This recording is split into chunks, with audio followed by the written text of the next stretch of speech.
एक समय की बात है, एक घने जंगल में, जहां सूरज की किरणें भी बड़ी मुश्किल से पहुंच पाती थीं, एक विशाल बरगद का पेड़ खड़ा था।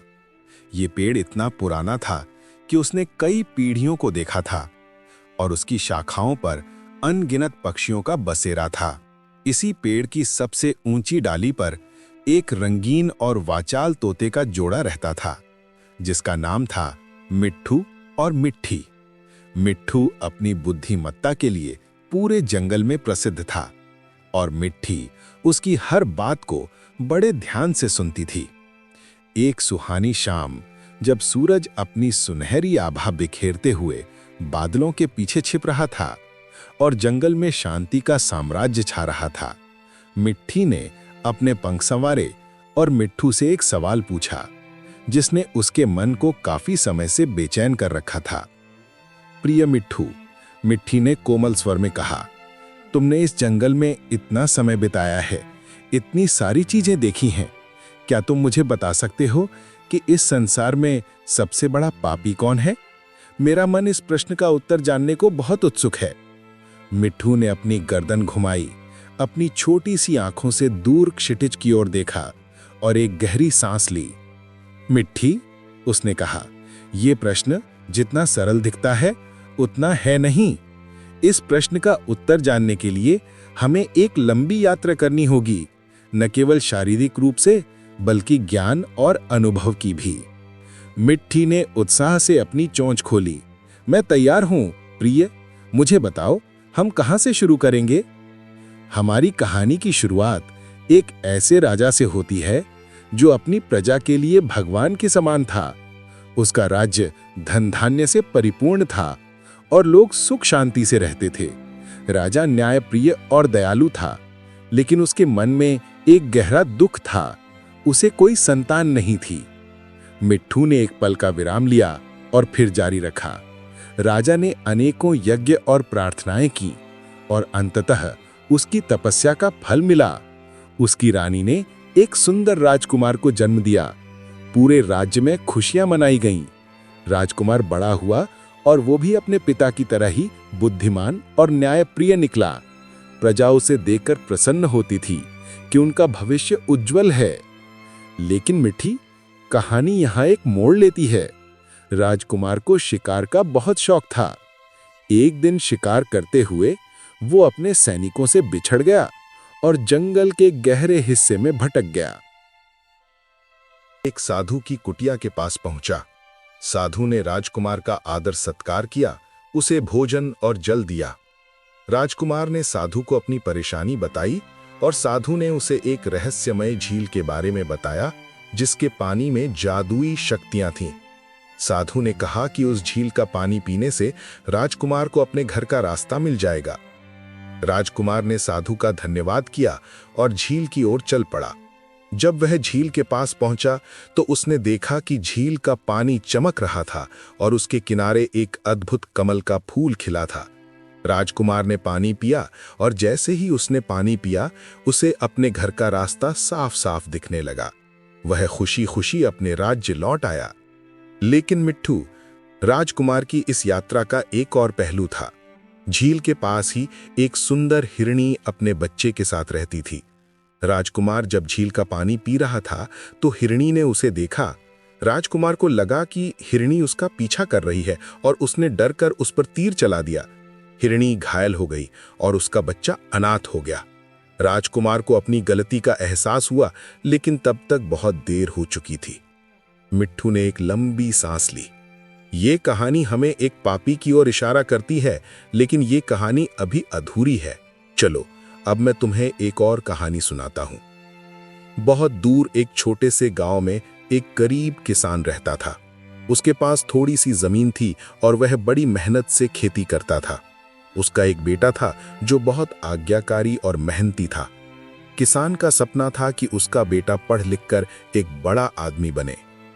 गांव में एक साहूकार भी रहता था जो बहुत अमीर और लालची था। वह लोगों को ऊंचे ब्याज पर पैसे देता था और जब वे चुका नहीं पाते थे तो उनकी जमीन हड़प लेता था। किसान को अपने बेटे की पढ़ाई के लिए पैसे की जरूरत थी और उसने साहूकार से कुछ पैसे उधार लिए। किस्मत खराब थी मिट्ठू। उस साल बारिश नहीं हुई और किसान की फसल बर्बाद हो गई। वह साहूकार का कर्ज नहीं चुका पाया। साहूकार ने किसान की जमीन हड़प ली और किसान और उसका बेटा बेघर हो गए। शहर जाने का फैसला किया ताकि वे वहां कुछ काम ढूंढ सकें। शहर में उन्हें कई कठिनाइयों का सामना करना पड़ा। किसान बीमार पड़ गया और उसके बेटे को अकेले ही संघर्ष करना पड़ा। बेटा दिन रात मेहनत करता ताकि अपने पिता का इलाज करा सके और 2 वक्त की रोटी कमा सके। एक दिन बेटे को एक बड़ा मौका मिला। शहर के सबसे अमीर व्यापारी को एक भरोसेमंद सहायक की जरूरत थी और बेटे को वो नौकरी मिल गई। बेटे ने अपनी मेहनत और ईमानदारी से व्यापारी का दिल जीत लिया और कुछ ही सालों में वो व्यापारी का दाहिना हाथ बन गया। उसने बहुत पैसा कमाया और अपने पिता का अच्छे से इलाज कराया। लेकिन मिट्ठी, इस कहानी में भी एक काला अध्याय है। जब बेटा अमीर बन गया तो वो अपने गांव लौट आया। उसने साहूकार से अपनी जमीन वापस लेने की कोशिश की, लेकिन साहूकार ने मना कर दिया। बेटे को गुस्सा आया और उसने साहूकार को सबक सिखाने की ठान ली। बेटे ने अपनी सारी शक्ति का उपयोग किया और साहूकार को कानूनी पचड़ों में फंसा दिया। साहूकार की सारी संपत्ति जब्त हो गई और वो भी गरीब हो गया। बेटे ने साहूकार को उसी तरह बेघर कर दिया जैसे साहूकार ने उसके पिता को किया था। क्या ये एक पापी का कार्य नहीं था मिट्ठी? मिट्ठी ने गंभीरता से सिर हिलाया। ये तो बहुत दुखद है मिट्ठू, लेकिन तुमने कहा कि अभी और कहानियां हैं। हाँ मिट्ठी, मिट्ठू ने कहा।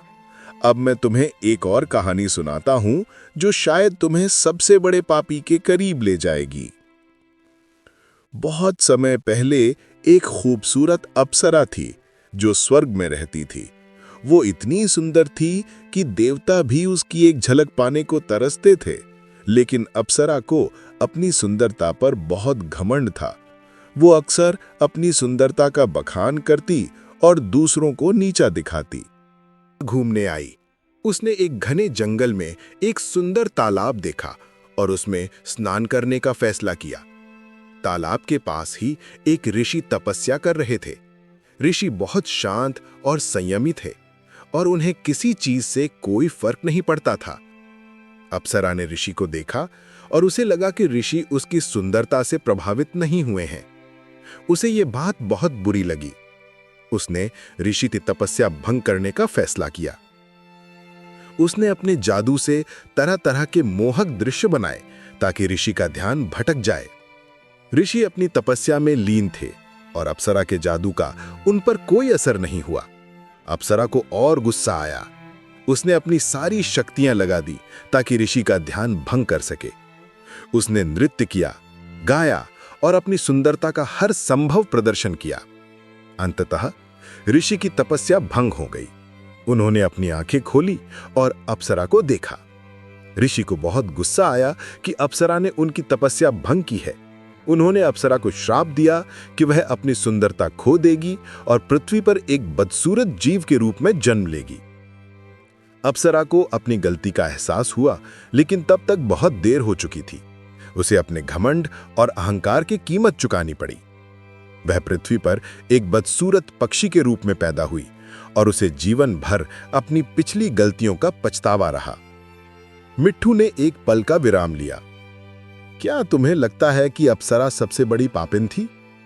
मिट्ठी सोच में पड़ गई। ये सभी कहानियां मुझे सोचने पर मजबूर कर रही हैं मिट्ठू।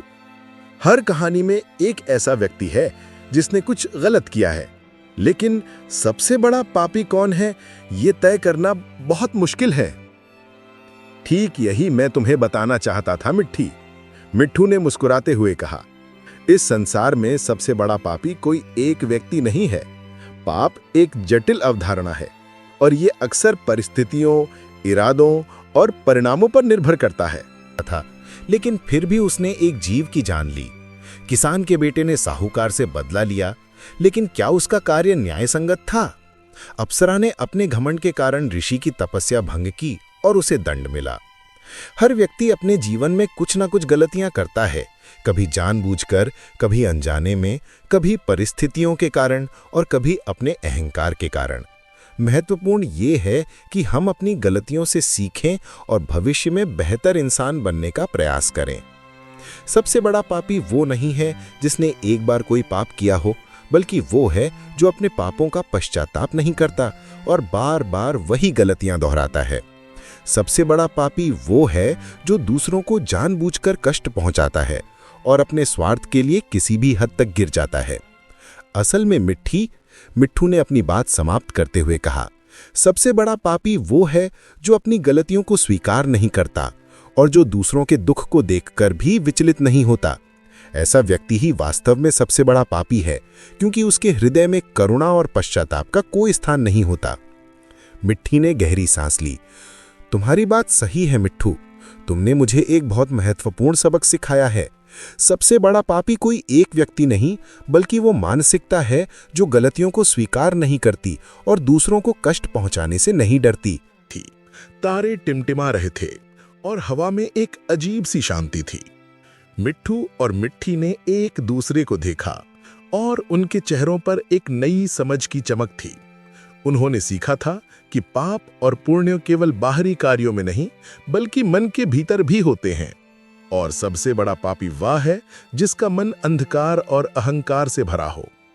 यह कहानी जंगल के उस प्राचीन बरगद के पेड़ के नीचे कई सदियों तक गूंजती रही, और हर सुबह जब सूरज की पहली किरणें पेड़ की शाखाओं को छूती तो यह याद दिलाती कि सबसे बड़ा पापी कौन है और कैसे हमें अपने जीवन को सच्चाई और करुणा के साथ जीना चाहिए।